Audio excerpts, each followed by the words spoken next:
এখন পর্যন্ত কাজ করছি নিষ্ঠার সাথে, সাহসিকতার সাথে, একটি কারণে, কারণ আমার ডান পাশে আছে আমার পিতা জনাব মোহাম্মদ হযরত আলী এবং বাম পাশে আছে আমার স্বামী জনাব রাহিমিন চৌধুরী। আমি আমার স্বামীকে নিয়ে দুটি কথা বলতে চাই।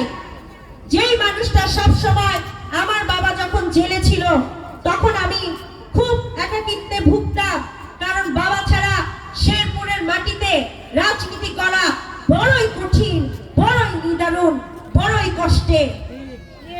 এই মাটিতে বাবা ছাড়া কি পরিমাণ কষ্ট হয়েছে আমার, সেটি আমি জানি। সেই সময় আমার মাথায় যেই মানুষটি হাত রেখেছিলেন তিনি হচ্ছেন আমার স্বামী।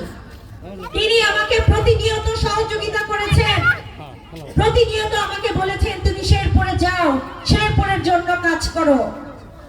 তিনি আপনাদেরকে সকলকে ভালোবাসেন, প্রতিনিয়ত যে কোনো ক্রাইসিসে প্রিয়াঙ্কা তুমি শেরপুরে যাও, সে বাবার জন্য কাজ করো, বাবার জন্য, বাবার পাশে থাকো।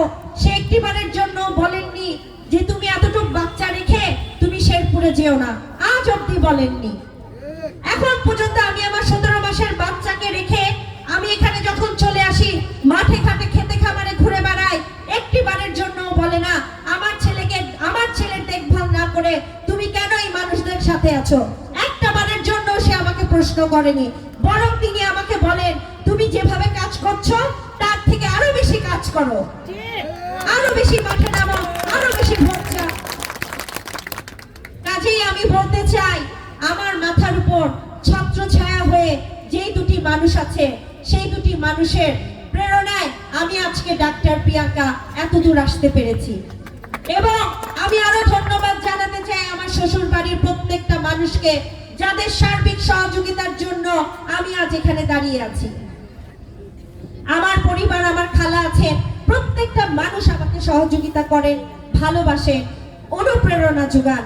আর তারই কারণে আমি আপনাদের পাশে আজকে ধানের শীষের প্রতীক নিয়ে শুধু প্রার্থী হয়ে না, শুধু এমপি হয়ে না, আমি আপনাদের প্রত্যেকটার ঘরে আলোর বাতি জ্বালাতে চাই।